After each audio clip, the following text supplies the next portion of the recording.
السلام علیکم ورحمۃ اللہ وبرکاتہ۔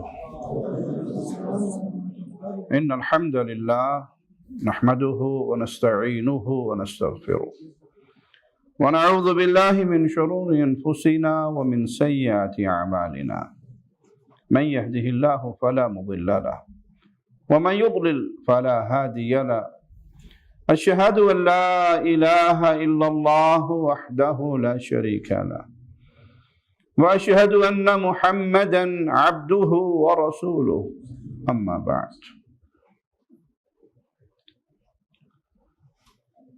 نبی کریم صلی اللہ علیہ وسلم کے صحابہ کی نظر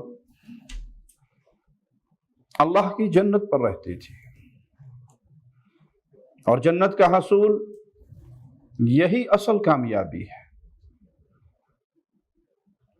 ہم دنیا پر آئے ہیں، دنیا کی زندگی ہماری عارضی ہے، اصل ہمارا ٹھکانہ وہ اللہ کی جنت ہے۔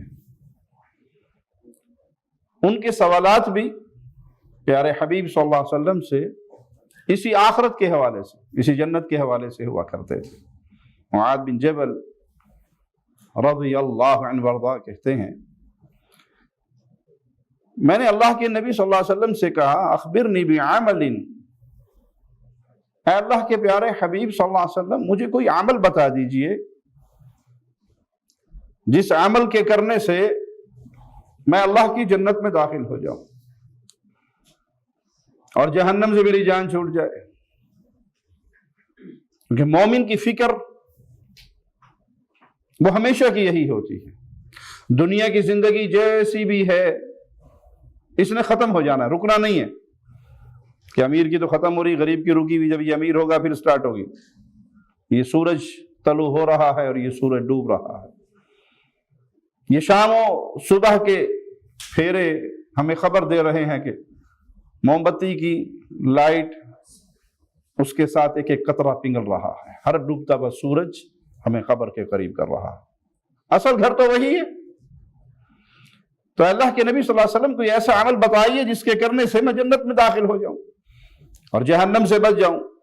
آپ نے فرمایا لقد سألت عن عظیم، تو نے بہت بڑی بات پوچھی ہے، یہ سوال ہی بہت بڑا ہے اور یہ فکر بڑی عظیم ہے کہ کسی طرح ہم جہنم کی آگ سے بچ جائیں۔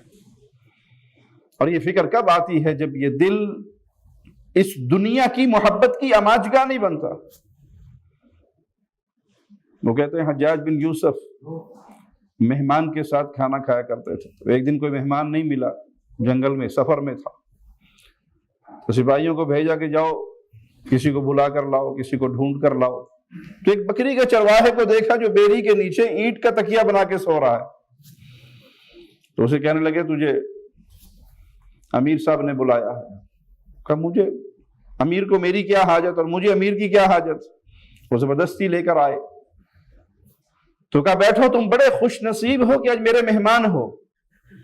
کہا اپنا کھانا سنبھال کے رکھو، میں اس کا مہمان ہوں جس کی کوئی مثال ہی نہیں ہے، تو تم سے کروڑوں گنا افضل ہے، تم کیا ہو اس کے سامنے۔ تو غصے والا جلاد تو تھا، تلوار نکالی، مجھ سے افضل؟ کہا تلوار سنبھال کے رکھو، میں روزے دار ہوں، رب کا مہمان ہوں۔ کہا اچھا بتاؤ، یہ بکریاں چراتے ہو، جنگل میں صحرا میں رہتے ہو، زندگی کیسے گزر رہی ہے؟ کہا کچھ تیرے جیسی، کچھ تیرے سے بھی اچھی۔ سبحان اللہ، میں امیر ہوں، وقت کا بادشاہ ہوں، گورنر ہوں، کچھ میرے جیسی، کچھ میرے سے بھی اچھی۔ اچھا چلو پہلے وہ بتاؤ جو میرے جیسی ہے۔ کہ امیر صاحب جب آپ سو جاتے ہیں اور میں بھی سو جاتا ہوں، بھلے میں پتھروں پر، کانٹوں پر، اینٹ کا تکیہ بنا کر سوتا ہوں اور آپ بڑے نرم بہترین بستروں پہ آرام کرتے ہیں، سونے کے بعد ہم دونوں برابر ہو جاتے ہیں، نہ آپ کو پتا ہوتا ہے میں کہاں سو رہا ہوں، نہ مجھے پتا ہوتا ہے میں کہاں سو رہا ہوں۔ یہ وہ ہے جو آپ جیسی ہے۔ کہتا جو مجھ سے اچھی ہے وہ بتاؤ۔ کہ جب میں جاگتا ہوں تو وہ میری زندگی آپ سے بھی اچھی ہے۔ کہا وہ کیسے؟ کہ مجھے صرف 10 بکریوں کی ٹینشن ہوتی ہے، آپ کو اپنے پورے ملک کی ٹینشن ہوتی ہے، بتائیے سکون میں کون ہے؟ جب یہ دل آخرت کی محبت میں لگ جاتا ہے تو اس کے سوالوں کا طرز بھی یہی ہوتا ہے، کوئی ایسی بات بتا دیجئے جس کے کرنے سے میں اللہ کی جنت میں پہنچ جاؤں۔ اور جنت اتنی آسان ہے کہ پیارے نبی صلی اللہ علیہ وسلم نے فرمایا یہ تمہارے جوتے کے تسمے سے بھی زیادہ قریب ہے. یعنی تمہارا کوئی بھی عمل، کوئی بھی قول جو اللہ کو پسند آ گیا، اللہ تمہیں اس کے بدلے جنت دے دے گا. اور اسی طرح جہنم، اللہ کی ناراضگی وہ جہنم میں لے جانے کا ذریعہ ہوگی. آپ نے فرمایا تو نے بڑا عظیم سوال کیا ہے، لیکن یہ بڑا یسیر ہے، بڑا آسان ہے، جس کے لیے اللہ آسان کر دے. اب آپ جنت میں جانے کا طریقہ کار، آخرت میں کامیابی کا طریقہ کار سمجھا رہے ہیں. تعبد اللہ لا تشرک بہ شیئا، عبادت صرف اللہ کی کرنا، اس کا شریک نہ بنانا. پیارے بھائیو، یہ کنجی ہے، یہ جنت میں جانے کے لیے شرط اول ہے، اساسی شرط ہے کہ عبادت صرف ایک اللہ کی کرنا، اس کا شریک نہ بنانا. کیونکہ مشرک کبھی اللہ کی جنت میں نہیں جائے گا. مشرک کسی نبی کا باپ ہو، مشرک کسی نبی کا بیٹا ہو، مشرک کسی نبی کا چچا ہو، مشرک کسی کا کیسا ہی رشتہ دار کیوں نہ ہو، مشرک جنت میں نہیں جائے گا یہاں تک کہ سوئی کے سوراخ سے اونٹ کو نہ گزار لو. اونٹ گزر سکتا ہے، اس طرح مشرک نہیں گزرے گا. تو اپنی دعوت کی بنیاد ہمیشہ یہی رکھیے کہ لوگوں ایک اللہ کی عبادت کرو، اس کا شریک نہ بناؤ. آپ دعوت دیتے ہوئے دنیا کا ہر مسئلہ سمجھا دیں اور توحید نہ سمجھائیں، آپ کی دعوت بیکار ہے. یہ دعوت نہ آپ کے لیے فائدہ مند ہوگی، نہ سننے والوں کے لیے فائدہ مند ہوگی. میں اس کی مثال دے کے سمجھاتا ہوتا ہوں. ایک شخص مکہ جانا چاہتا ہے اور اس کے پاس بہترین گاڑی ہے، بڑی آرام دہ، بڑی ہائی سپیڈ والی، ٹینکی بھی پیٹرول سے فل ہے اور وہ 5ویں گیئر میں دوڑا رہا ہے، لیکن رخ اس کا دمام کی طرف ہے. وہ جتنی سپیڈ سے دوڑے گا اتنا مکہ سے دور ہوگا. اور ایک موٹر سائیکل پہ جا رہا ہے مکہ، اونٹ پہ جا رہا ہے، گھوڑے پہ جا رہا ہے، بھائی پیدل چل رہا ہے، بالآخر وہ پہنچ جائے گا. راستہ سیدھا ہونا ضروری ہے. تو جنت کے لیے راہ سیدھی ہونے کے لیے پہلی شرط اللہ کا شریک نہ بنانا، عبادت صرف اللہ کی کرنا. ایک شخص بڑا متقی ہے، پرہیزگار ہے، سالانہ حج، عمرے، زکوٰۃ، صدقہ، خیرات، دنیا کی کوئی نیکی نہیں جو اس نے چھوڑی ہو، لیکن اٹھتے بیٹھتے یا علی مدد، یا رسول اللہ مدد، یا جیلانی مدد، یا فلاں مدد. مصیبت آتی ہے تو کبھی کسی کو پکارتا ہے، غم میں کسی کو پکارتا ہے، اولاد کسی سے مانگتا ہے، رزق کسی بابے سے مانگتا ہے، کسی قبر پہ سجدے کرتا ہے، کسی قبر کا طواف کرتا ہے، امیدیں بھروسے بابوں، پیروں، فقیروں پہ لگاتا ہے. اب یہ حاجی، یہ نمازی، یہ زکاتی، یہ سیدھا مرتے ہی جہنم کا ایندھن بنے گا، کیونکہ شرط اول جو تھی جنت میں جانے کی وہ اس کے نام اعمال میں موجود نہیں. اور وہ کیا تھی؟ عبادت صرف اللہ کی کرنا، اللہ کا شریک نہ بنانا. یہ پہلا حق ہے میرے اللہ کا. حق اللہ علی العباد ان یعبدوہ، پہلا حق ہے میرے اللہ کا، بندے عبادت صرف اللہ کی کریں. اور جب یہ بندے کر لیں اللہ کی عبادت اور اللہ کا شریک نہ بنائیں، حق العباد علی اللہ، پھر بندوں کا اللہ پر اللہ کی رحمت سے یہ حق ہو جاتا ہے اللہ موحدوں کو جہنم کا عذاب میں اپنی رحمت سے جنت میں داخل فرمائے گا. وَتُقِيمُ الصَّلَاةَ، توحید کے بعد آپ نے دوسرا عمل جو بیان کیا وہ نماز کا ہے کہ نماز قائم کرو، زکوٰۃ ادا کرو، رمضان کے روزے رکھو، بیت اللہ کا حج کرو. یہ ارکان اسلام ہے جس کی رسول اللہ صلی اللہ علیہ وسلم نے دعوت دی. ارکان اسلام پر ہی اسلام کی بلڈنگ کھڑی ہے. یہ بنیادیں ہیں، بنیاد کو ڈھا دو گے تو بیکار ہو جائے گی، بلڈنگ گر جائے گی. توحید کو سمجھنے کے بعد پھر کوئی یہ کہے کہ میں مواحد تو بڑا پکا ہوں لیکن نماز مجھے نصیب نہیں، تو اپنی توحید کے دعوے میں جھوٹ بولتا ہے. اس نے اللہ کی معرفت، اللہ کی محبت کو پایا ہی نہیں ہے. اگر اللہ کی محبت اس کے دل میں پیدا ہوئی، توحید ہے کیا؟ غیر اللہ سے کٹ کر ایک اللہ سے جڑنا. وہ غیر اللہ سے تو کٹ گیا لیکن اللہ سے نہیں جڑا. وہ اللہ کی عبادت نہیں کرتا، اللہ سے محبت نہیں کرتا، اللہ سے وہ خوف جو رکھنے کا حق ہے وہ نہیں رکھتا، تو توحید کے دعوے میں کہاں سچا ہوگا. ارکان اسلام بیان کرنے کے بعد آپ نے فرمایا ثم قال الا ادلک علی ابواب الخیر، کیا تجھے میں خیر اور بھلائی کے راستے نہ بتاؤں، وہ دروازے نہ بتاؤں؟ آپ نے فرمایا الصوم جنہ، یہ روزہ ڈھال ہے۔ دشمن وار کرتا ہے نا تو لڑنے والا اس کے وار کو ڈھال پہ روکتا ہے، تو یہ روزہ ڈھال ہے۔ کیا معنی؟ اللہ کے عذاب سے ڈھال ہے، جہنم سے ڈھال ہے۔ شرط وہی ہے جو پہلے 5 بیان ہوئی، توحید، ارکان اسلام، یہ پورے ہیں تو یہ روزہ ڈھال ہے۔ صدقہ یہ اللہ کے غضب کو ایسے ٹھنڈا کر دیتا ہے جیسے پانی آگ کو ٹھنڈا کر دیتا ہے، خطاؤں کو ایسے مٹا دیتا ہے۔ غلطی ہو جائے اس کے بعد فوراً اللہ کی طرف رجوع کیجئے، اللہ کے نام پہ صدقہ کیجئے۔ وَصَلَاةُ الرَّجُلِ فِي جَوْفِ اللَّيْلِ، اور رات کے ٹائم میں اللہ کے لیے کھڑے ہونا۔ دل میں رب کی محبت ہوگی تبھی کھڑے ہوں گے نا، یہ رب کا پیار ہوگا تو تبھی آپ کو بستر سے آپ کا وجود جدا ہوگا۔ یہ محبت کی بڑی اعلیٰ مقام، اور یہ عزت رفعت میں مومن کے لیے بہت بڑی چیز ہے۔ پھر آپ صلی اللہ علیہ وسلم نے یہ آیت پڑھی تتجافى جنوبهم عن المضاجع، مومن کا حال کیا ہوتا ہے کہ رات کو اس کا وجود بستر چھوڑ دیتا ہے، وہ اٹھ کے اپنے اللہ کو مناتا ہے، اور اللہ سے ہم کلام ہوتا ہے، وہ اپنی حاجات اللہ کے سامنے رکھتا ہے۔ اور اللہ سے بڑھ کر عطا کرنے والا کون ہے؟ اللہ سے بڑھ کر پیار کرنے والا اور کون ہے؟ وہ ماؤں سے بڑھ کر رحیم ہے اپنے بندوں پر۔ مائیں اپنے بچوں سے وہ محبت نہیں کرتی جو اللہ کو اپنے بندے سے محبت ہے۔ آپ نے ایک عورت کو دیکھا تھا نا جس کا بچہ گم گیا تھا، اور جب اسے ملا چھاتی سے لگا رہی ہے، پیار کر رہی ہے، دودھ پلا رہی ہے۔ آپ نے کہا میرے صحابہ کیا یہ اپنے اس بچے کو آگ میں پھینک دے گی؟ کہا یہ تو نہیں پھینکے گی، اس کی جدائی میں اتنا روئی ہے کہ اس کو اپنے اس بچے سے وہ پیار نہیں جو اللہ کو اپنے بندے سے ہے۔ یہ رات کی نماز ریاکاری سے پاک، تنہائی کی نماز۔ جب صحابی کو اللہ کے نبی صلی اللہ علیہ وسلم نے اللہ کی طرف سے خوشخبری دی، مانگ جو مانگتا ہے، تو اس نے کیا مانگا تھا؟ جنت میں آپ کا ساتھ چاہیے۔ اور آپ نے کیا کہا تھا؟ کچھ اور مانگ لے؟ کہا نہیں، بس اب نہیں ہاتھ اٹھتے یہ مانگنے کے بعد، سب سے افضل چیز مانگ لی۔ جب نبی کا پڑوس جنت میں مل گیا اور کیا چاہیے؟ تو آپ نے فرمایا پھر کثرت سے سجدے کر کے میری مدد کر، نوافل کثرت سے پڑھ، رات کا کچھ حق اللہ کے لیے رکھ، تیرے کثرت سجود ہوگی، تیرے نبی کی شفاعت ہوگی، اللہ تجھے میرا پڑوسی بنا دے گا۔ پھر آپ نے فرمایا کیا تجھے اس اسلام کی اصل بنیاد نہ بتاؤں، اس کا عمود نہ بتاؤں، اس کا چوٹی نہ بتاؤں؟ سیدنا معاذ کہنے لگے اللہ کے نبی صلی اللہ علیہ وسلم ضرور بتائیے۔ تو آپ نے فرمایا رأس الامر الاسلام، اس کی اصل جو ہے، بنیاد جو ہے وہ اسلام ہے۔ اور پیارے بھائیو، اسلام ہے کیا؟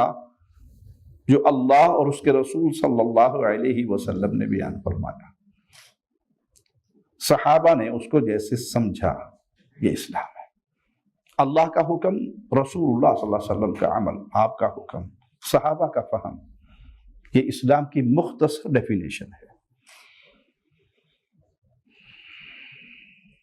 دودھ خالص کون سا ہوتا ہے؟ جو بھینس کے تھنوں سے نکلتا ہے۔ اس میں کسی بھی قسم کا لیکوڈ ملا دو گے تو دودھ ملاوٹی ہو جائے گا، ایسے ہے یا نہیں؟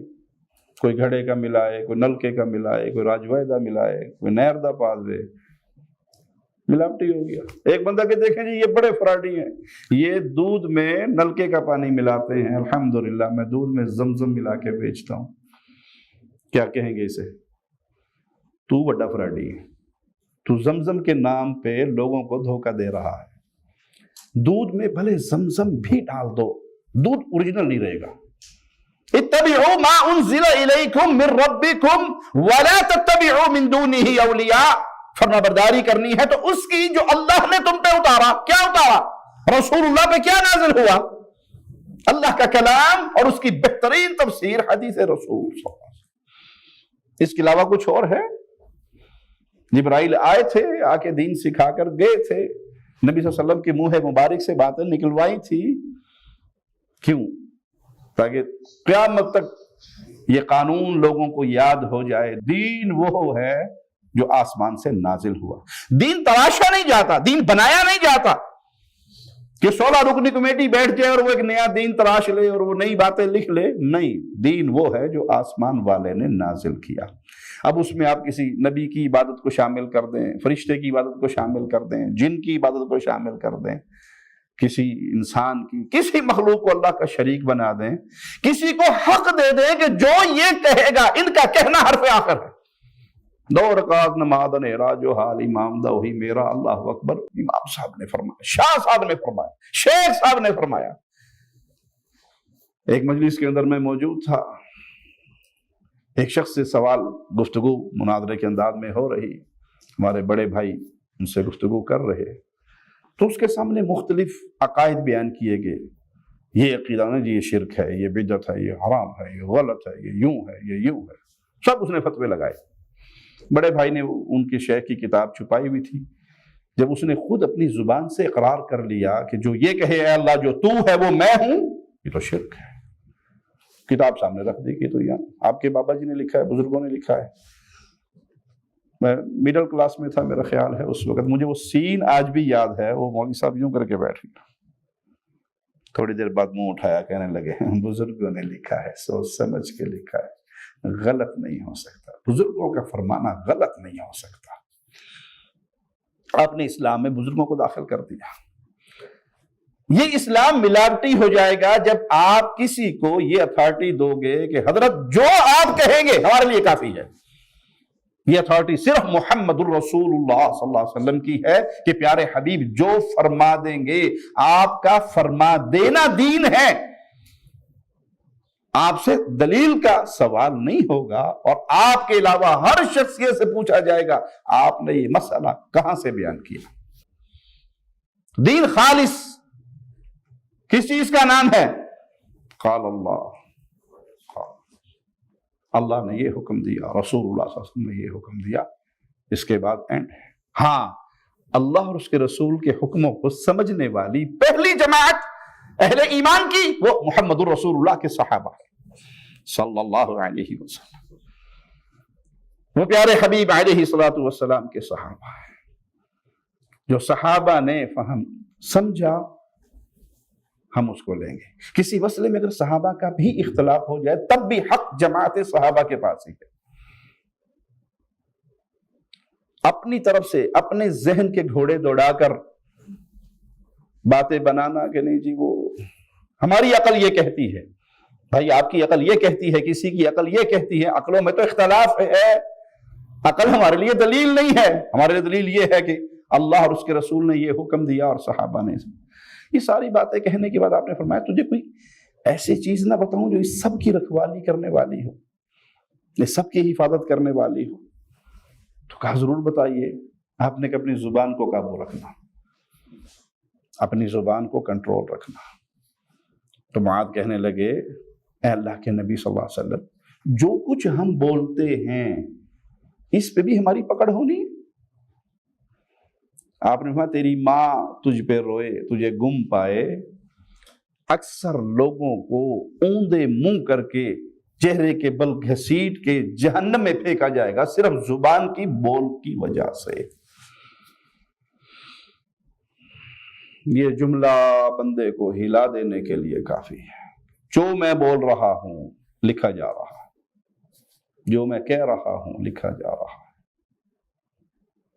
جو میری زبان حرکت کر رہی ہے لکھا جا رہا ہے، اور قیامت کے دن اس کا سوال ہونا ہے۔ قیامت کے دن اللہ کے سامنے انسان کے قدم ہلیں گے نہیں جب تک اللہ کے سوالوں کا جواب نہیں دے لے۔ کیفیت کیا ہوگی؟ کوئی ٹرانسلیٹر بھی نہیں ہوگا، ڈائریکٹ اللہ کے سوال ہوں گے، بندے کے جواب ہوں گے۔ دائیں طرف دیکھے گا اپنے اعمال کے سوا کچھ نظر نہیں آئے گا، بائیں طرف دیکھے گا اپنے اعمال کے سوا کچھ نظر نہیں آئے گا۔ دہکتی ہوئی جہنم ہوگی، رب کے سوال ہوں گے اور بندے کا جواب ہوگا۔ جب مجھے اور آپ کو یہ یقین ہو جائے کہ ہم نے اللہ کے سامنے کھڑا ہونا ہے، ان سوالوں کے جواب دینے ہیں، کیا میری زبان آوارہ ہوگی جس کے اوپر مرضی بہتان لگا دوں، تہمت لگا دوں، گالیاں دے دوں؟ جس کو یہ یقین ہو کہ نہیں، آپ نے فرمایا ان ساری نیکیوں کی نگہبان نہ بتاؤں، زبان کو قابو رکھنا۔ اور آج ہماری اکثریت کی بربادی کا سبب کیا ہے؟ یہ زبان۔ گالی وہ دیں گے جس کے اوپر تہمتوں کا انبار ہوگا۔ جی ہمارا مذاق ہے، بھائی آپ کا مذاق ہے، آپ نے اس کی ماں پر یہ الزام لگایا، اس کی بیوی بیٹی بہن پر یہ الزام لگایا، بھلے وہ رواج میں ایک گالی ہے لیکن اس کا معنی کیا ہے کہ وہ بدکار ہیں؟ کیا مطلب؟ آپ کو اس کے گواہ پیش کرنے پڑیں گے، نہیں تو اس الزام کا سزا لینے کے لیے تیار ہو جاؤ۔ جس کو اس کے معانی کا علم ہوگا، کیا خیال ہے اس کی زبان یوں آوارہ ہوگی؟ تو پیارے بھائیو، اپنی زبانوں کو کنٹرول کیجیے۔ اللہ سب سے پہلے کہنے والے کو اس کی توفیق عطا فرمائے۔ سیدنا معاذ نے اللہ کے نبی صلی اللہ علیہ وسلم سے درخواست کیا کی تھی، کوئی عمل بتا دیجئے جو مجھے جنت میں لے جائے اور جہنم کی آگ سے بچائے۔ تو آپ صلی اللہ علیہ وسلم نے یہ شروط بیان کر دی، عبادت صرف اللہ کی کرنا۔ جس عمل پر لفظ عبادت فٹ آتا ہے وہ غیر اللہ کے لیے نہیں ہو سکتی۔ جتنی بھی اس کی قسمیں کر لیں، ایک ایک قسم خالص اللہ کے لیے۔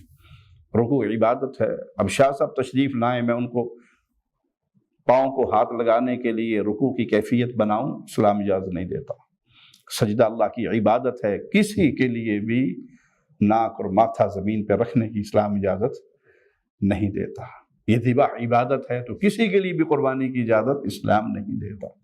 یہ نماز کا قیام عبادت ہے تو غیر اللہ کے لیے اس کی اجازت نہیں ہے۔ یہ پکار عبادت ہے، غیر اللہ کے لیے جائز نہیں۔ یہ بھروسے، امیدیں، توکل عبادت ہے، غیر اللہ پر نہیں ہوں گے۔ یہ خوف عبادت ہے۔ ایک تو خوف ہے نا، سبب کے تحت کسی کے پاس چھرا ہے، گن ہے، وہ آپ کو اس سے ڈرا رہا ہے، سامنے شیر کھڑا ہے۔ یہ ایک وہ ماجرا ہے جو انسان کسی سبب سے ڈرتا ہے، اور ایک بغیر سبب کے۔ آپ تنہائی میں بیٹھے ہیں تب بھی ڈر رہے ہیں کہ بابا جی کے عرس پہ اس دفعہ اگر میں نے بکرے کی نیاز نہ دی تو بابا میرے منڈے مار دے گا۔ یہ کون سا خوف ہے؟ یہ تو سبب والا خوف نہیں ہے۔ ایک ظالم شخص نے ایک شخص کو دیکھا، اسے کہا اسے بلا کے لاؤ۔ یہ وقت کا بادشاہ تھا، بلا لیا۔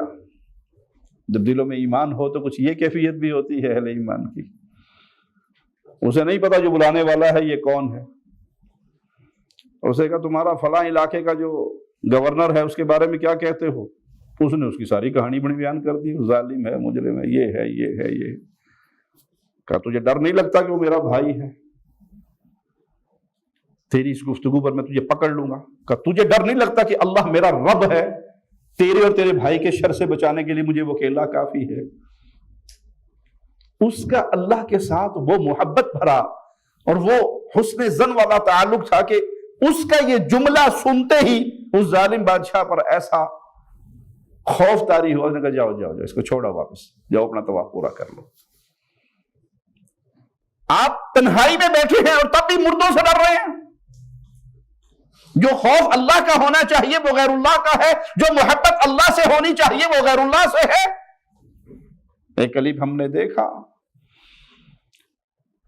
سینہ کوبی کرنے والوں کا، وہ اپنے امام کی قبر کی طرف چہروں کے بل، گال کے بل یوں گھسیٹ کے جا رہے ہیں، یہ چہرہ پھر یہ چہرہ، اور یوں گھسٹتے ہوئے زمین پہ سرکتے ہوئے وہ پیر کی امام کی قبر کو سجدہ کرنے پہنچتے۔ ایک گروہ کو ہم نے دیکھا وہ جانوروں کی طرح دو ہاتھوں اور گھٹنوں پہ رینگتے ہوئے لال شہباز کی قبر پہ آ کے سجدہ کر رہے ہیں۔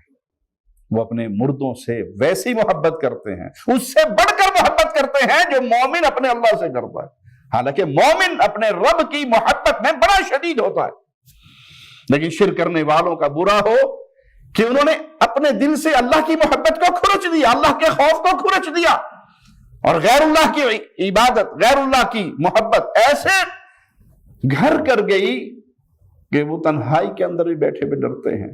تو بھائی عبادت کی جتنی قسمیں ہوں گی وہ خالص ایک اللہ کے لیے۔ پھر اس کے بعد آپ نے نماز کی پابندی کا حکم دیا۔ مواحد تب بنتا ہے جب وہ نمازی ہے، جب حی علی الصلاۃ کا جملہ اسے مسجد کی طرف بلاتا ہے، جب الصلاۃ خیر من النوم کے جملے اس کی نیند میں حائل ہو جاتے ہیں جب وہ گرم نرم بستروں کو چھوڑ کر اپنے رب کے سامنے حاضر ہوتا ہے۔ اسی طرح مومن کو اللہ مال دیتا ہے، وہ زکوٰۃ ادا کرتا ہے، اللہ توفیق دیتا ہے، وہ رمضان کے روزے رکھتا ہے، اللہ توفیق دیتا ہے، اور اس میں صحت اور مال دونوں شامل ہیں تو بیت اللہ کا حج کے لیے آتا ہے۔ اس کے بعد پھر مزید بھلائی کے دروازے آپ نے بیان کیے۔ روزہ، یہ روزہ اللہ کی قربت پانے کا ایک بڑا عظیم سبب ہے۔ اہل جنت کے لیے جنت میں ایک دروازہ ہوگا خاص جہاں سے روزے دار داخل ہوں گے۔ ایک تو فرضی روزے ہیں جس کے لیے بہت بڑی بشارت ہے، من صام رمضان ایمانا واحتسابا، جس نے حالت ایمان میں ثواب کی امید رکھتے ہوئے روزے رکھ لیے، نتیجہ کیا نکلے گا؟ غفر له ما تقدم من ذنبہ، زندگی بھر کے اس کے گناہوں کو اللہ اپنی رحمت سے معاف فرما دے گا۔ اور بندہ نفلی روزہ بھی رکھتا ہے، وہ فی سبیل اللہ رکھتا ہے، اخلاص کے ساتھ رکھتا ہے۔ ما من عبد یصوم یوما فی سبیل اللہ، جو بندہ اللہ کے لیے فی سبیل اللہ روزہ رکھتا ہے، اس سے مراد اہل علم نے دونوں بیان کی ہیں، وہ اللہ کے راستے میں ہو یا وہ اخلاص کے ساتھ خالصتاً اللہ کے لیے رکھے تو اللہ اس کے چہرے کو جہنم سے 70 سال دور کر دیتا ہے۔ یہ نفلی روزوں کی برکات ہے۔ اسی لیے آپ نے فرمایا کہ روزہ ڈھال ہے، تو اہل ایمان کثرت سے روزے رکھتے ہیں اپنے رب کو راضی کرنے کے لیے، اور روزہ اخلاص کا ایک بہت عظیم سبق ہے۔ دیکھیے آپ تنہائی میں ہیں، کوئی دیکھنے والا نہیں، اپنے روم میں بیٹھے ہیں، روزے سے ہیں، فریج بھی ہے، اس میں بہترین ٹھنڈے جوس موجود ہیں، کیا خیال ہے؟ پئیں گے؟ نہیں پئیں گے، کیوں؟ خالصتاً اس اللہ کے لیے روزہ رکھا ہے۔ اچھا، وضو کرتے ہوئے کلی کرتے ہیں، منہ میں پانی ڈالتے ہیں نا، اب یہ منہ سے اگر نیچے حالت سیام میں آپ لے جائیں، دائیں بائیں والوں کو پتہ لگے گا؟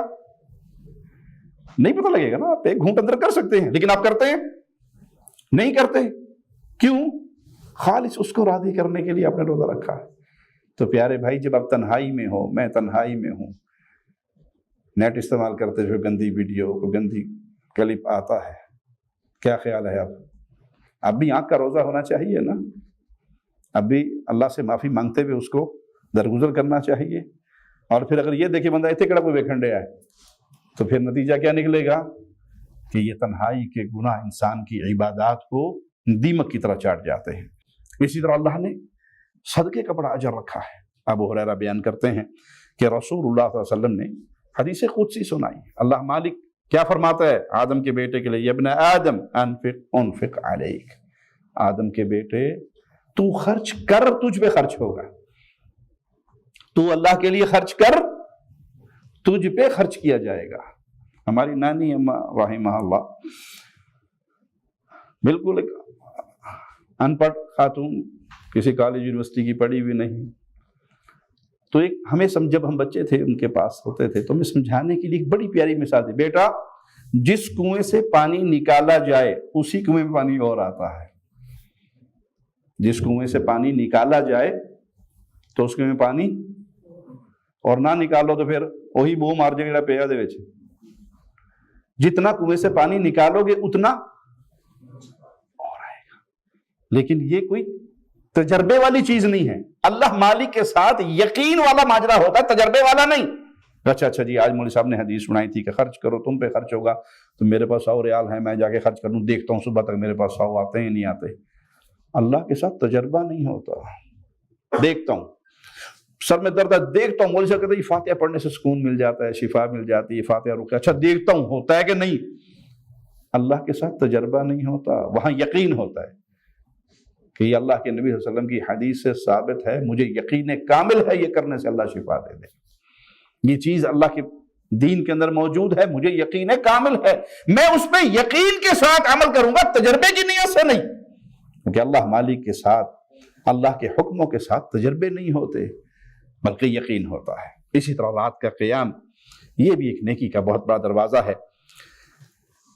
بندہ جب رات کو اپنے رب کے لیے قیام کرتا ہے تو اس کے لیے کتنی عظیم عظمت والا ماجرا ہے کہ آدھی رات گزر جانے کے بعد جو رات کا آخری پہر ہوتا ہے، اللہ مالک آسمان دنیا پہ نزول فرماتا ہے، آواز لگانے والا آواز لگاتا ہے، ہے کوئی مانگنے والا؟ ہے کوئی گناہوں میں ڈوبا ہوا؟ ہے کوئی پریشانیوں میں غموں میں پھنسا ہوا؟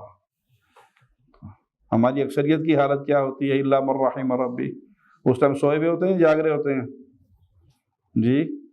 رات کی آخری پہر 1-1:30 بجے کا ٹائم، وہی تو سون دا ٹائم ہوں 1 بجے تو فیس بک ہی دیکھنا ہے نا، نیندر دھیان دی پھر کوئی تو بات ہے۔ اور اس وقت آواز کیا لگ رہی ہوتی ہے کوئی مانگنے والا؟ ہے کوئی سوالی؟ ہے کوئی بیمار؟ ہے کوئی غریب رزق سے تنگ پریشانیوں میں پھنسا ہوا؟ اللہ عطا کرنے کے لیے، اللہ کے لیے اعلی مثال، اللہ عطا کرنے کے لیے، اپنے بندے سے محبت کا اظہار فرمانے کے لیے آسمان دنیا پہ نزول فرما چکا، جیسے اس کی شان کو لائق ہے ہم اس کی کیفیت بیان نہ جانتے ہیں، نہ کر سکتے ہیں، نہ شریعت نے اس کا علم دیا ہے۔ لیسا کمثلہ شیء، سارے سوئے ہوئے ہوتے ہیں اللہ الرحیم، صبح ساڑیاں سنتا کوئی نہیں، انہاں دی موڑتا کوئی نہیں، ساڑی انہاں دے اگے انہاں دی اودے اگے۔ اللہ تو سنتا ہے، اللہ کی طرف سے تو منادی کرنے والا منادی کرتا ہے۔ حدیث میں آتا ہے کہ اللہ دن کے گناہ کرنے والے کو آواز دیتا ہے، رات کے اندھیرے میں معافی مانگ لے معاف کر دوں گا۔ رات کے اندھیرے میں گناہ کرنے والے کو دن میں کہتا ہے دن کی روشنی میں معافی مانگ لے معاف کر دوں گا۔ جتنی بار خطا ہو جائے اتنی بار معافی مانگ لے، جب تک روح حلق میں آ کے نہیں اٹکتی توبہ کا دروازہ کھولا ہے، معافی کا دروازہ کھولا ہے۔ اس کے بعد آپ صلی اللہ علیہ وسلم نے دین کی اصل، دین کی بنیاد، دین کا ستون، اس کی چوٹی، اس کا اعلیٰ عمل، یہ تمام چیزیں بیان کی۔ اور اس کی اصل کیا ہے؟ اسلام۔ ان الدین عند اللہ اسلام، اللہ کے ہاں دین کیا ہے؟ اسلام ہے۔ اسلام کیا ہے؟ عبادت صرف اللہ کی، اور ہر دور میں اس دور کے نبی کی فرمانبرداری، اور محمد الرسول اللہ صلی اللہ علیہ وسلم اللہ کے طرف سے بھیجے جانے والے انبیاء کی جماعت کے سب سے عظیم فرد اور سب سے آخری رسول۔ لا نبی بعدی، آپ کے بعد کوئی نہیں۔ اب قیامت کی دیواروں تک اگر کسی کو جنت میں جانا ہے تو اس کو محمد الرسول اللہ صلی اللہ علیہ وسلم کی اتباع کرنی ہوگی، فرمانبرداری کرنی ہوگی۔ اب کوئی اور نبی نہیں آئے گا، نہ قادیان میں آئے گا، نہ گوہر شاہی کے روپ میں آئے گا۔ یہ جتنے ہیں سب دجال ہیں، کذاب ہیں، جھوٹے ہیں، ان میں نبی کوئی نہیں۔ اسحاق جھالوی صاحب کہتے ہیں کہ نہیں، ہر دور میں نبی ہوگا، قیامت تک انبیاء آتے رہیں گے، لیکن جو نبی آئے گا نا وہ اپنی نبوت کا اعلان نہیں کرے گا، لیکن نبی ہوگا۔ سورہ کریم میں جو تساں کہ آپ آخری نبی ہے، کہ آپ دی امت نبی بند ہو گئے، یہ رسول اللہ دی شان ہوئی ہے کہ گستاخی ہوئی۔ رسول اللہ ابراہیم علیہ السلام دی نسل سے نبی جمن سے ابراہیم علیہ السلام تو بعد رسول اللہ آگے تو نبی کر سے بند، نبی پاک دی امت دے پلے کی رہ گیا پھر؟ کوئی بندہ نہ کہے کہ نبوت بند ہے، اے خطرناک گل ہے۔ ایک کہو کہ منصب نبوت بند ہے، پوسٹنگ نہیں ہونی، ان کوئی اعلان نہیں کوئی شخص کر سکتا کہ میں نبی ہوں، نہ لوگوں کو کہو کہ مینوں منو، یا اپنے بارے کیا جڑا نہیں منتا کافر ہے، اے گل نہیں، اے ختم۔ یہ کی ہے منصب نبوت، مگر ڈگری، مرتبہ، کمال سب موجود۔ جب اتنے بہت سارے لوگ ایم ایس سی ہونے، مگر اگر حکومت نے انہوں نے عہدہ نہیں دیتا، افسر نہیں وہ پا سکتے، نہ نہیں رکھ سکتے، حقوق نہیں استعمال کر سکتے، مگر مرتبے کے لحاظ نہ کئی خادم صاحب نہ اعلیٰ ہونے، تعلیم یافتہ امت فیض نہیں بند۔ یار نبوت دائما انہوں کہنا چاہیے، اس امت کے اندر بھی نبوت جاری، کلام جاری۔ یہ تھی بھائی کہہ لو جو مرضی کہہ لو، ایڈی گل کوئی نہیں، مرضی کہہ یار بھائی تھوڑا پچھتاؤں جے، اینا طرف دے جے اللہ تے گواہ رب کہہ نہ ہلانا، اے انہوں دے ہتھیار سمجھو۔ مسلمان گل کوئی نہیں، اللہ نہ شہد کی مکھی کو وہی کی، شہد کی مکھیاں نو وہی آن تے سمجھ دے نیک آدمیاں نو وہی نہ آوے۔ نبوت قیامت تک موجود ہے، یہ کفر کا عقیدہ ہے۔ محمد صلی اللہ علیہ وسلم کے بعد اب کوئی نبی نہیں، آپ خاتم النبیین ہے۔ آپ نے اپنی مثال دی کہ میں نے جنت میں ایک محل دیکھا،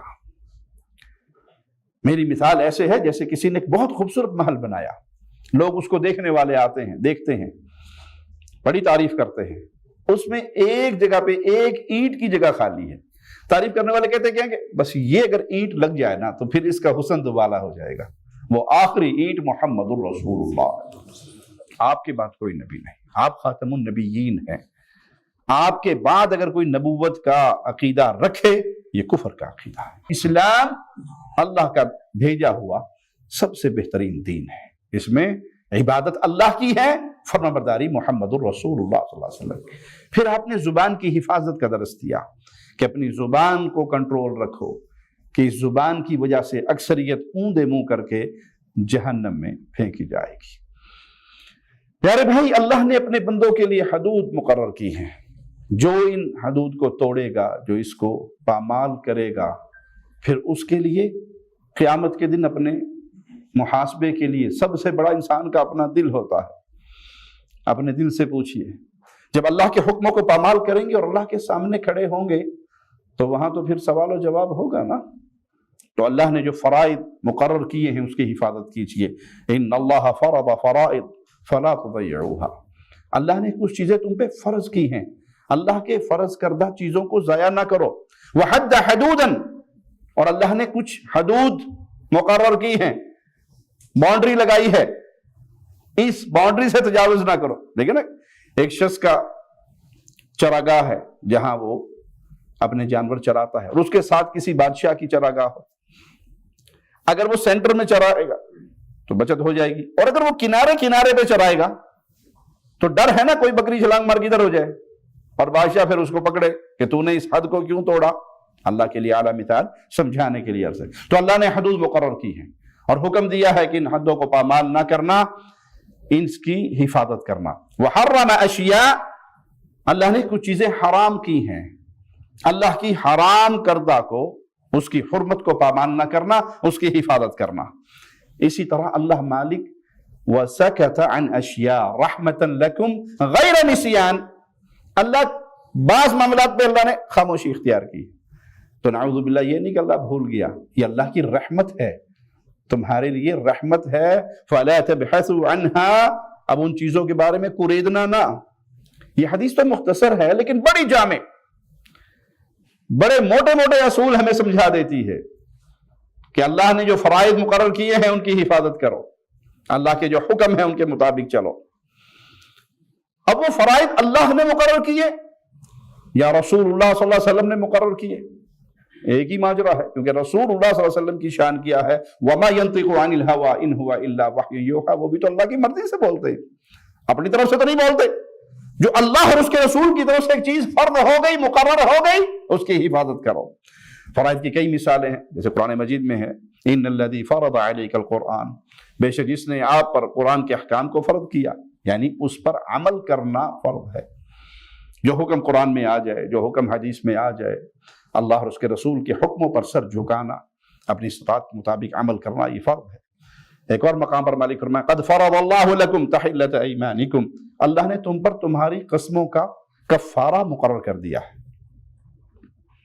جو قسم اٹھائی ہے، پہلی بات تو غیر اللہ کی قسم نہ اٹھائیے، کوئی ماجرا بھی ہو جائے، قسم جب بھی اٹھانی پڑ جائے تو صرف اللہ کی، غیر اللہ کی قسم اٹھانا شرک۔ یہ قسم اگر ٹوٹ جاتی ہے تو اس کا کفارہ ہے، وہ ادا کیجیے، اور قسموں کو کھلونا نہ بنائیے۔ برا تاجر ہے وہ جو اپنا سامان بیچنے کے لیے قسم اٹھا اٹھا کر بیچتا ہے، اور اکثر آپ کو مارکیٹ میں یہ کتنے کی ہے جی؟ 100 ریال کی، نہیں جی میں تو 80 دوں گا، قسم خدا دی 70 دی تو میں آپ لیں، 10 ریال تو دے دو، نہیں جی میں تو، وہ قسم اٹھائے گا اور پھر قسم کو بھی توڑ دے گا، اس سے بھی نیچے اگر وہ بیچنے کے لیے تیار ہو جائے گا۔ وَقَدْ فَرَضْتُمْ لَهُنَّ فَرِيضَةً، اسی طرح مہر کو بھی فریضہ کہا گیا ہے۔ مہر سمجھتے ہیں نا، حق مہر، بیاہ کرنے لگے جو مقرر کرتے ہیں اپنی بیوی کے لیے، اور شادی کی پہلی رات ہی معاف کروانے کے لیے اس کے سرانے کھڑے جاتے ہیں، سنگ پہ انگوٹھا دے کے کر معاف۔ یہ زبردستی کا ماجرا نہیں ہے۔ بیوی اگر اپنا مال اپنی خوشی سے خاوند کو دے، اللہ جی بڑیاں سارے انہوں دے وے، دیکھو ماشاءاللہ کنی چھیتی آمین آئی،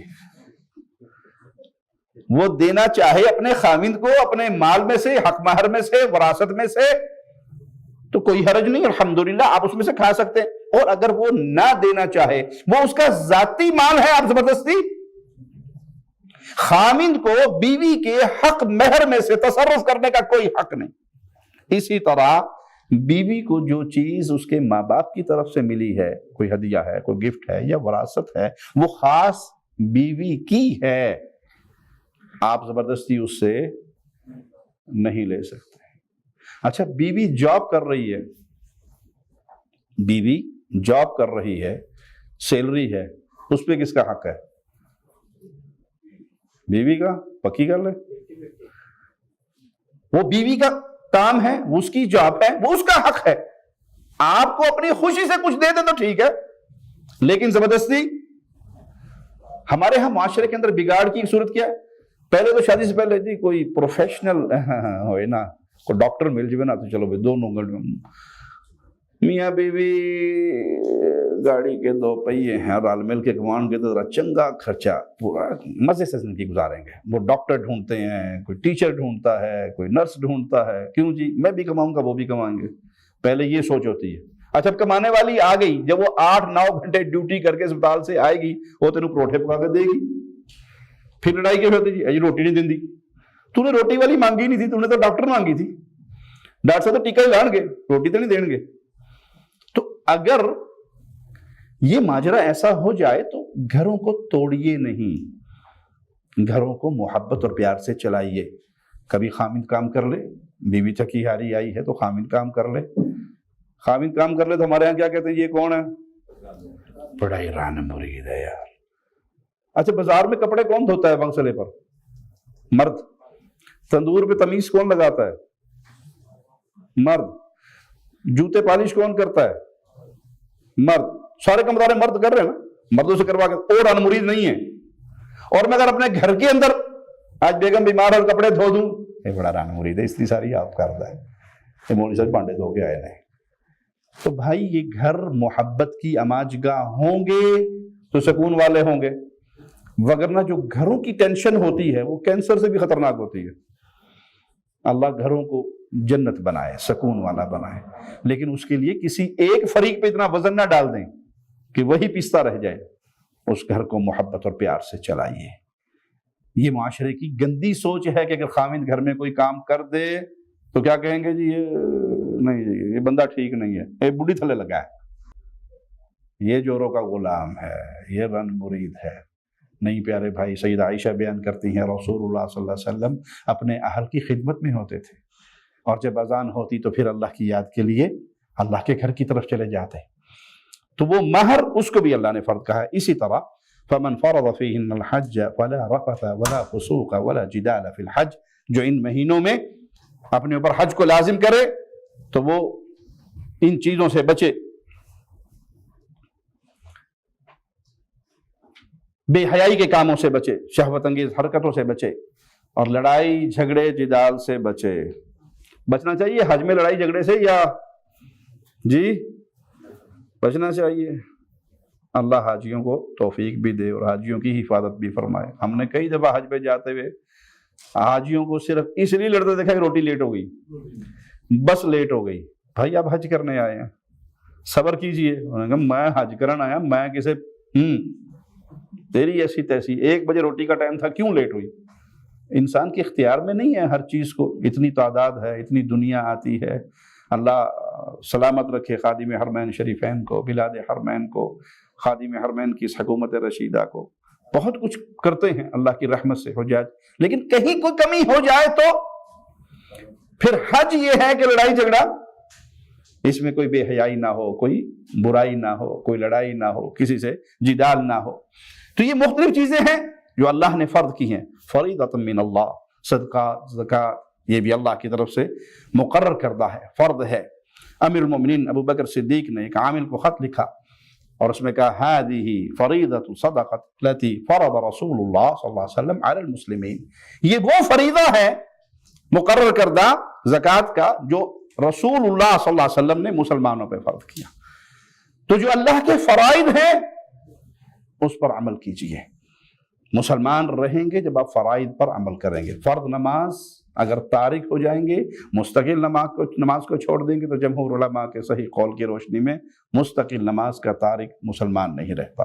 اسی طرح اللہ کی حدود ہیں, اس کی حفاظت فرمائے. تلک حدود اللہ فلا تعتدوها, یہ اللہ کی حدود ہیں جو اللہ نے مقرر کی ہیں, اس سے تجاوز نہ کریں, ان حدوں کو نہ توڑیں. قتل, چوری, شراب, زنا, جادو, ان کے اوپر اللہ نے حد مقرر کی ہے. جادوگر کی سزا کیا ہے اسلام میں بادشاہ وقت، یہ جملہ میں ہمیشہ دہراتا ہوں اور ہر دفعہ دہراتا ہوں تاکہ وہ جو جنونیت کا ایک ہمارے ہاں غبار ہے وہ ختم ہو جائے کہ جس نے یہ کیا بس یہ واجب القتل ہو گیا، مار دو۔ بھائی حد کا نفاذ آپ کے ہاتھ میں نہیں ہے، عوام کے ہاتھ میں نہیں ہے، یہ صرف مسلمان حاکم کے ساتھ نہیں جی نہیں قرآن پاک ساڑھے سیدھے گستاخ رسول ہو گیا، جلوس نکلتا ہے 8-10 بندے اسے مار کے جلا کے لاش کو بھی راکھ بنا دیتے ہیں۔ آپ کو یہ اختیار کس نے دیا؟ حد کا نفاذ، چور کو ہاتھ کاٹا جائے گا، اس کی چوری اس درجے تک پہنچتی ہے نہیں پہنچتی، یہ فیصلہ کون کرے گا؟ یہ چور ہے یا نہیں یہ فیصلہ کون کرے گا؟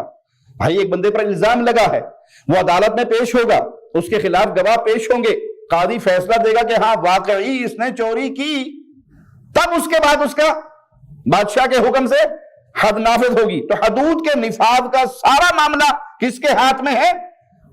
ریاست کے ہاتھ میں ہے، حاکم وقت کے ہاتھ۔ اسی طرح جہاد کا سارا معاملہ صرف ریاست کے ہاتھ میں ہے۔ مسلمان خلیفہ، مسلمان بادشاہ، مسلمان حکومت، مسلمان فوج وہ آرڈر کرتی ہے، جہاد کا آوازہ وہ لگاتی ہے۔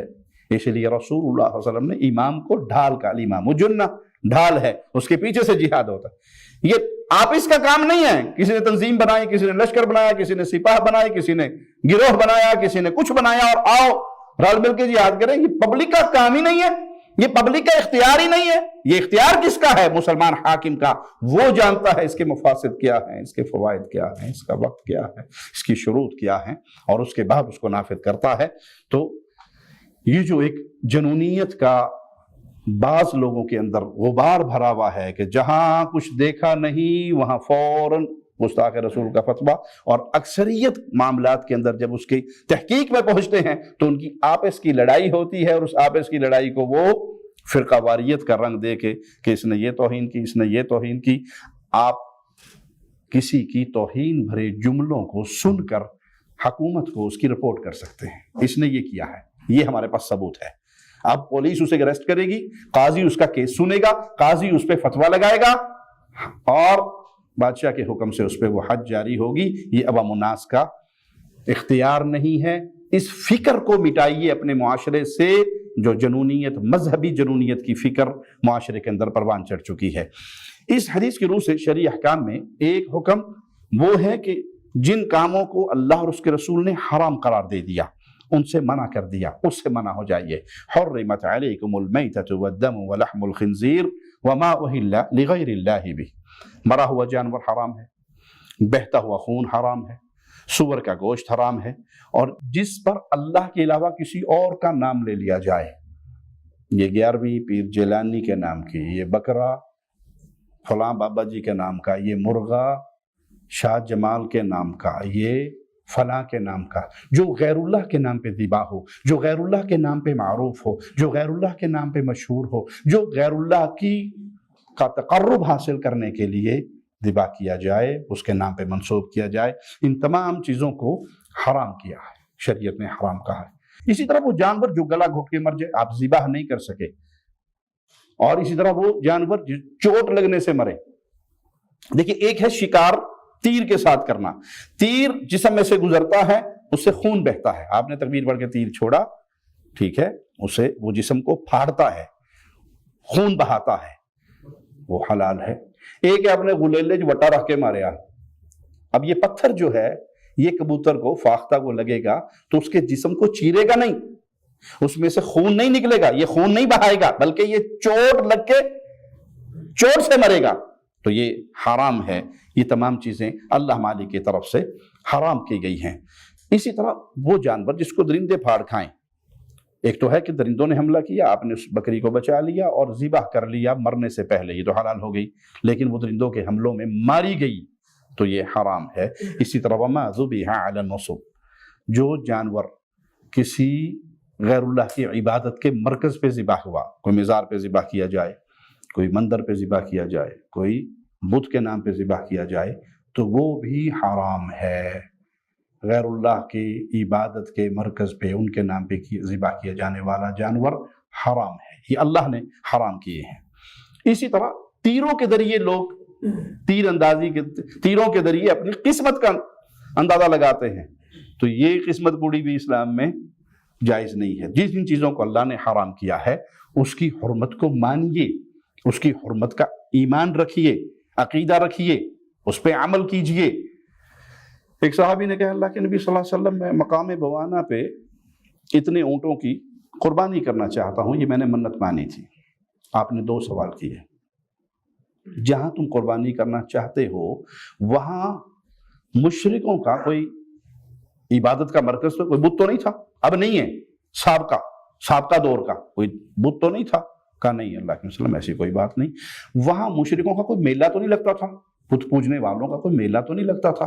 کہا نہیں اللہ کے وسلم کوئی ایسی بھی کوئی بات نہیں. آپ نے کہا جو اپنی منت اپنی نظر پوری کر لو. کیا معنی ان 2 سوالوں کا؟ کیا مطلب؟ جس جگہ پہ غیر اللہ کے لیے ذبح کیا جاتا ہو یا جس جگہ پہ بت کی غیر اللہ کی پوجا کی جاتی ہو وہاں پر اللہ کی عبادت کرنا بھی جائز؟ جی کیوں؟ دیکھنے والا کیا کہے گا یہ اسی بت کی یاد پیدا ہو رہی ہے. اگرچہ آپ کی نیت نہیں ہے، آپ کی نیت اللہ کے لیے ذبح کرنا ہے، لیکن ایک مقام پر ذبح ہوتا ہے بتوں کے لیے، قبروں کے لیے، بزرگوں کے لیے، اور آپ اسی مقام پر اسی دن جا کر اللہ کے نام پر ذبح کریں. آپ کی نیت تو دل کے اندر ہے نا. دیکھنے والے میں کیا لگے گا یہ ساڈی پارٹی دا بندہ ہے. تو اللہ کی شریعت اتنی غیرت والی ہے کہ یہ اہل شرک کی مشابہت بھی برداشت نہیں کرتے. تو اللہ نے جو فرائض مقرر کیے ہیں ان فرائض کو پامال نہ کیجئے، ان فرائض کی حفاظت کیجئے. اسی طرح بعض عورتوں سے اسلام میں نکاح کرنے کی اجازت نہیں ہے. وہ ایسے عورتیں جن سے نکاح حرام ہے. حرمت علیکم امہاتکم وبناتکم واخواتکم وعماتکم وخالاتکم وبنات الاخ وبنات الاخت. ماں سے نکاح حرام ہے، بیٹی سے نکاح حرام ہے، بہن سے نکاح حرام ہے، پھوپھی سے نکاح حرام ہے، خالہ سے نکاح حرام ہے، بھتیجی سے نکاح حرام ہے، بھانجی سے نکاح حرام ہے. یہ اللہ نے وہ رشتے مقرر کیے ہیں جن سے نکاح کرنا حرام ہے. تو اللہ نے جس چیز کو حرام کر دیا ہم اس کی پاسداری کریں گے. مسلمان ہونے کے لیے لازم ہے کہ ہم اس کی پاسداری کریں گے. اللہ نے تجارت کو حلال کیا، وحرم الربا، سود کو حرام کیا، تو ہم اس کی پاسداری کریں گے. تجارت کریں گے لیکن سود والے معاملے پہ کہنے جی وہ معاملہ یہ ہے کہ فلاں مفتی صاحب نے فتویٰ دے دیا ہے، او فتویٰ تے اوہی مفتی او دے گل پاؤ. اللہ نے سود کو حرام کیا ہے. اب کوئی مفتی آپ کو فتویٰ دے دے، کوئی آپ کے ساتھ، اور جی حل ہی کوئی نہیں ہمارے پاس، ہم تاجر آدمی ہیں، بینک سے لون نہیں لیں گے تو کیسے کاروبار ہوگا؟ ہم نے مکان بنانا ہے، بینک سے نہیں لیں گے تو کیسے؟ بھائی آپ نے لون لیا اور رات آپ قبر میں جا کے سوئے، یہ 2 کروڑ آپ کے اکاؤنٹ میں آ گئے، آپ کو اس میں سے 1 روپے نکالنے کی توفیق نہیں ہوئی. آپ کی رات کہاں ہوئی؟ قبر میں. ان 2 کروڑ پہ مزے کون کرے گا؟ لتر کے نو پہن گے. سمجھ آیا مسئلہ یا نہیں؟ اس لیے اللہ اکبر، اگر مجبور ہو جائے انسان زندگی بچانے کے لیے درخت کے پتے چبانے پڑ جائیں تو وہ چبا لینا، کبھی سود نہ لینا، سود والا ماجرا نہ کرنا. کیوں؟ سود لینے والا، سود خور، سودی کام کرنے والا اللہ اور اس کے رسول سے جنگ کرتا ہے، اور جس کی جنگ اللہ اور اس کے رسول صلی اللہ علیہ وسلم سے ہو وہ کامیاب ہوگا. یہ سود، یہ بیاج اتنا بڑا گناہ ہے. تو کسی بھی حال میں زندگی گزار لینا. ذاتی مکان نہیں ہے کوئی بات نہیں، خیمے میں رہ لو، کرائے پہ رہ لو، جھونپڑی میں رہ لو، لیکن حرام طریقے کو اپنا کر. وہ میں ایک دفعہ یورپ کے دورے پر تھا تو وہاں کسی نے ہم سے سوال کیا کہ جی ڈاکٹر طاہر القادری صاحب نے فتویٰ دیا ہے چونکہ یورپ، برطانیہ، امریکہ، ان ممالک میں اسلام کی حکومت نہیں ہے، قانون اسلام کا نافذ نہیں ہے، تو سود کو تو اسلام نے حرام کیا تھا نا، تو یہاں پر سود حرام نہیں ہے کیونکہ اسلام کی حکومت نہیں ہے. تو یہاں پہ سود پہ ایک مکان، کیونکہ وہاں پہ کرائے زیادہ ہیں اور کیش پہ مکان بہت مہنگا ہے تو سب بینک سے ہی مکان لیتے ہیں الا من رحم ربی. تو ایک مکان سود پہ یورپ میں رہنے والوں کے لیے قادری صاحب نے ڈسکاؤنٹ دیا ہوا ہے کہ آپ لے سکتے ہیں. تو میں نے وہاں سوال کرنے والے سے کہا کہ سود اسلام نے حرام کیا، یورپ میں اسلام کی حکومت نہیں ہے، اس قانون کے تحت قادری صاحب سے کہو بھی کلے مکان چ منڈے کی کرن گے، 2 قدم ہور چکو، تھوڑا جا پار اپنے سر تے ہور بھی پاؤ، مکان سے آگے چلو۔ شراب کو کس نے حرام کیا ہے؟ اسلام نے، اور یورپ میں اسلام کی حکومت نہیں ہے۔ جس قانون کے تحت آپ نے سود کو حلال کیا تو 1-2 بوتل بھی روز دی چھٹی دے دیو، بھی ایک زیادہ نہیں، بس ایک ڈیلی ایک۔ زنا کو کس نے حرام کیا؟ اسلام نے، اور یورپ میں اسلام کی حکومت، تو پھر خالی مکان منڈا کرے گا کی؟ قادری صاحب اے بھی کو نظر ثانی کرو فتوے دے ہوتے۔ یہ وہ فتویٰ دینے والے ہیں جو جہنم کے دروازوں پہ کھڑے ہو کے لوگوں کو پکارتے ہیں۔ جو چیز اللہ نے حرام کر دی وہ حرام ہے، اس کے لیے کوئی ہیلا بہانہ، اس کے لیے کوئی سجیوں کھبیوں بنی اسرائیل دیاں حرکتاں، اس کی اجازت شریعت نہیں دیتی۔ اللہ نے تجارت کو حلال کیا ہے، سود کو حرام کیا ہے، یہ اللہ کی حدود ہیں۔ مومن اللہ کی حدوں کی حفاظت کرتا ہے۔ وَمَن يَتَعَدَّ حُدُودَ اللَّهِ فَأُولَئِكَ هُمُ الظَّالِمُونَ، اللہ نے فیصلہ کیا دیا جو اللہ کی حدود کو توڑتے ہیں وہ ظالم ہیں، جو اللہ کی حدوں کو توڑتے ہیں۔ کچھ چیزیں ایسی ہیں جس پہ اسلام خاموش رہا، شریعت خاموش رہی، اللہ نے اس پر کوئی حکم جاری نہیں کیا، رسول اللہ صلی اللہ علیہ وسلم نے کوئی آرڈر جاری نہیں کیا، خاموشی اختیار کی شریعت نے۔ تو جن معاملات پر شریعت خاموش ہے تو یہ اللہ کا کرم ہے اپنے بندوں کے ساتھ، نعوذ باللہ، یہ نہیں کہ اللہ بھول گیا، یہ اللہ کا کرم ہے۔ بندوں کو بھی چاہیے جس معاملے پہ شریعت خاموش ہے اس پہ خاموش رہیں، بال کی کھال نہ اتاریں، ایسے مسائل کو نہ کریدیں۔ رسول اللہ صلی اللہ علیہ وسلم حج کے معاملات بیان فرما رہے کہ لوگوں تم پر حج کرنا فرض ہے، تو ایک سائل کھڑا ہوا اور کہنے کہ اللہ کے نبی صلی اللہ علیہ وسلم کیا ہر سال؟ آپ نے کیا کہا تھا کہ تم پر اللہ نے حج کرنا فرض کیا ہے، حج کرو اللہ کے گھر کا۔ تو اس صحابی نے کھڑے ہو کر، اس سائل نے کھڑے ہو کر کیا کہا؟ اے اللہ کے نبی صلی اللہ علیہ وسلم کیا ہر سال حج کرنا ہے؟ تو رسول اللہ صلی اللہ علیہ وسلم غضبناک ہو گئے، شدید غصے میں آئے، کہا اگر میں یہ کہہ دیتا کہ ہاں ہر سال حج کرنا ہے تم پہ فرض ہو جاتا اور تمہیں اس کی طاقت، تو جو شریعت بتائے خاموشی سے اس کو لے لو، اس میں مزید نہ کرے دو، اس میں اپنی طرف سے زیادہ قیل و قال نہ کرو۔ ذرونی ما ترکتکم فإنما هلك من كان قبلكم بسؤالهم واختلافهم على انبیائهم، تم سے پہلے جو قومیں تھیں وہ ہلاک ہو گئی، اور ان کے ہلاک ہونے کا سبب کیا تھا کہ وہ لوگ انبیاء سے سوالات زیادہ کرتے تھے اور انبیاء کی باتوں سے اختلاف کرتے تھے، اسی لیے وہ اس جرم کی وجہ سے اس عذاب تک پہنچے کہ وہ ہلاکت کی طرف گئے۔ سو پیارے بھائی، یہ شریعت محمدیہ ہے، یہ اللہ کی شریعت ہے جس کے اندر اللہ نے یہ حکم مقرر کیے ہیں۔ تو اللہ کی حدود کی حفاظت کیجئے، اللہ کے حکموں کو مانیے۔ اللہ سے دعا ہے اللہ ہمیں زندہ رکھے، ایمان کی بہترین حالت میں رکھے، اللہ موت دے تو اس حال میں دے، اللہ ہم سے راضی ہو، ہم اپنے اللہ سے راضی ہوں۔ اقول قولی ھذا واستغفر اللہ لی ولکم ولسائر المسلمین۔